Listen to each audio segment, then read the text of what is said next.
Hi，我係 Alex。之後 Time 係一個賣手錶同手錶故仔嘅 channel。買手錶當然係要俾錢啦，但係聽故仔係無價嘅。你仲唔快啲 subscribe 同加入我哋嘅 Watch Club？今集嘅節目要開始啦！買錯錶可以喊幾年啊！但係揾我問價呢，只係需要幾秒。如果大家呢有錶想揾嘅話呢，不妨可以聯絡我，免費查詢，免費報價。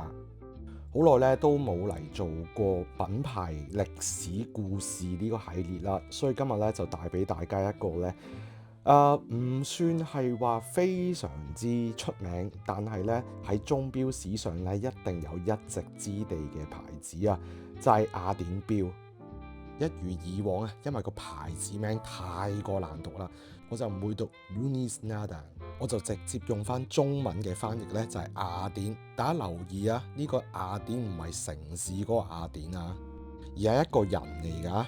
咁啊，故事呢要由1846年開始講起啊。嗰陣時23歲嘅雅典呢，就開咗一個同自己同名嘅工作坊。專做咧一啲咧高度精準嘅懷錶同埋航海計時工具。嗱，佢呢個牌子咧就唔係淨係做嗰啲放入褲袋嘅懷錶，而係啦要做一啲更加難嘅嘢，航海天文鐘之類。咁啊，對於19世紀嘅船隊嚟講咧，一個準確嘅航海鐘咧，可以係決定你會唔會死嘅一個工具啊！所以嗰個時代啊，如果你唔想死嘅話咧，你航海就一定要用雅典嘅鐘，而唔係去買一啲咧好優雅皇室用嘅懷錶。其實大家知唔知道啊？呢個牌子啊，由1867年開始啊，數到去20世紀中，其實咧已經累積超過4000張天文台證書，仲有2000幾個特別獎同埋咧國際展覽金牌。所以咧，如果要講精準、要講專業嘅話咧，其實呢個牌子係非常之勁嘅。1876年嘅時候咧，雅典就因為心臟病就死咗啦，間廠咧就交咗俾佢21歲嘅仔阿 Paul David 嘅手上，佢完全咧冇辜負到佢老豆啊！1889年咧，雅典呢個牌子喺巴黎嘅世博會咧就已經攞到金牌啦。1893年嘅時候咧，喺芝加哥世博會又再攞多次頭獎。20世紀初啊，佢哋仲開始供應航海天文鐘俾全世界唔同各國嘅海軍。個情況有啲似咩啊？如果奧運會冇咗 Omega， 就好似咧唔識計時。如果你要出海嘅話，你冇雅典嘅鐘咧，你就會迷航啦。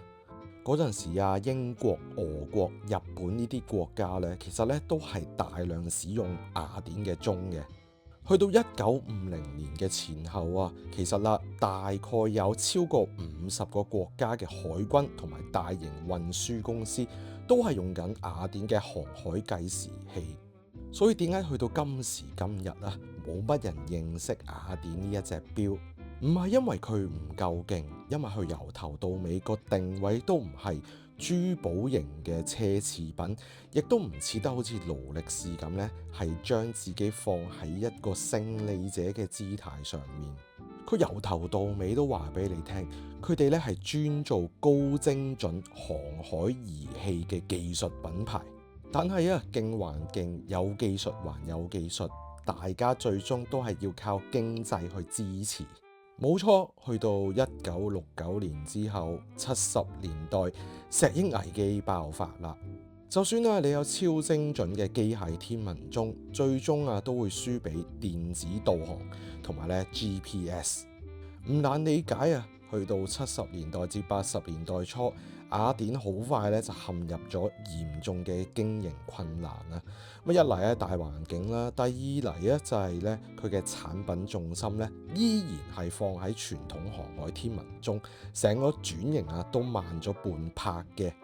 買石英錶嘅去咗買石英錶，買石英鐘嘅去買石英鐘，而雅典繼續慢中中，所以啦，公司嘅財務狀況越嚟越差，甚至面臨清盤嘅危機。轉折點咧係1983年嘅時候發生，瑞士商人 Ruth Schneider 買起咗當時咧奄奄一息嘅雅典，重新將呢個品牌咧打造成高級製錶品牌。不過又咁講啊，你話係奢侈品就係奢侈品，你話係高級製錶就高級製錶啊！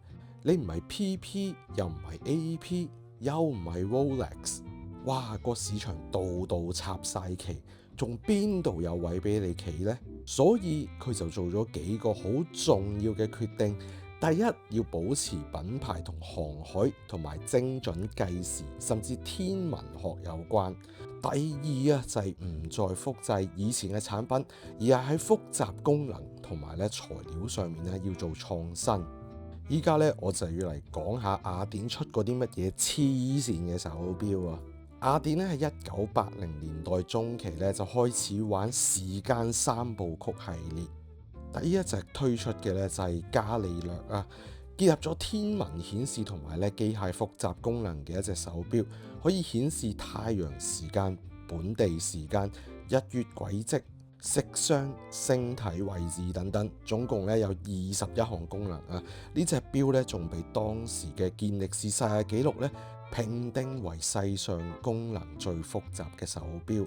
之後咧仲有 Planetarium 啦，仲有 Tellurium 咧，呢一啲咁樣唔同材質咧同埋唔同功能嘅版本。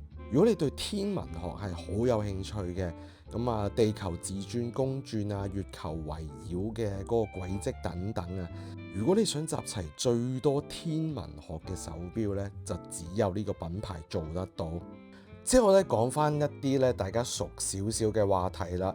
如果呢個天文三部曲咧屬於雅典嘅天文學時代，咁啊2001年推出嘅 Freak 咧就係佢哋嘅科幻實驗室時代啊。Freak 喺誕生嘅時候咧，簡直係對傳統鐘錶美學咧作出一個公開嘅挑釁。Freak 咧冇傳統意義上嘅錶盤啦、指針同埋錶冠嘅。時間咧係靠一個 carousel 裝置去指示，上面咧有長長嘅板橋同埋咧擒縱系統咧用嚟做分針，下邊咧嘅結構咧就做時針。其次呢一點就好重要啦，因為雅典咧其實先係第一批真正喺商業上用矽去做擒縱零件嘅手錶。依家一講到用矽咧，大家一定係諗 Rolex 嘅。但係咧，雅典其實一早用咗，而且用咧要用得勁。佢咧有一個咧叫做 Duro Direct Escapement 呢種結構咧，用咗矽嘅齒輪啊，所以咧幾乎係冇摩擦嘅，唔使上油，同一時間可以做到好輕好準。今日啊，成個行業用矽擒縱或者矽游絲，其實啊背後都係雅典開始嘅。仲有 Freak 咧，連上鏈系統啊都要你重新學過，係用錶背咧同埋錶圈去調校啊，而唔係傳統側邊嘅錶冠。由2001年啊去到今時今日呢20幾年，Freak 咧不斷咁樣進化，仲出現咗 Freak 2、Freak X 同埋 Freak One 等等唔同嘅版本，加入咗唔同比例嘅矽零件啦、陀飛輪嘅變體啦。論技術、論創新啊，我可以話俾你聽，雅典咧係一哥。為咗鞏固咧喺技術上一哥嘅地位咧，其實啊雅典仲做咗好多唔同嘅垂直整合啊。譬如咧，為咗掌握呢種微型矽嘅技術咧，雅典啊甚至咧同一間叫做 Mimotech 嘅公司合作，成立咗一個咧專做矽嘅部件公司。即係話佢哋啲貨咧唔使揾人買，而係自己做噶。不過咧講翻現實少少嘅情況啦，雅典雖然啊想要有技術就有技術，想要有歷史就有歷史，但係品牌啊喺市場推廣上啊依然係唔係好夠力啊。好多時候咧同啲人講起雅典咧，大家咧都唔知道係乜嘢錶。二手市場啊，甚至係出現一啲骨折價，即係點啊？即係你擁有核武，但係咧我俾普通子彈嘅價錢去買你啲貨，可惜係可惜。不過咧呢個係一個現實。最後咧總結一下呢段雅典嘅歷史啊，我可以話咧佢哋咧本身咧就係專做航海天文鐘嘅。因為有呢個技術底子，所以咧佢哋繼續發展嘅時候咧，都係朝住呢個方向去做。如果之前嘅集數喺度討論 Rolex 定係 Omega 係工具錶，咁買得雅典呢，就係識得買工具錶中嘅王者。如果你想奢侈，你想人人認得出你隻錶嘅，咁呢個牌子咧就絕對唔啱你啦。因為雅典就好似鐘錶界之中嘅哲學家，佢同你一齊去思考宇宙、思考大海，同你一齊思考時間嘅奧妙。好啦，咁今集就嚟到呢度啦。唔知大家咧點睇雅典呢個牌子呢？不妨咧喺留言區下邊討論。呢度咧係 HK Take Your Time， 我係 Alex。如果大家咧想買錶、揾錶、寄賣手錶或者維修手錶咧，不妨可以聯絡我嘅。咁我哋咧下集再講啦，拜拜。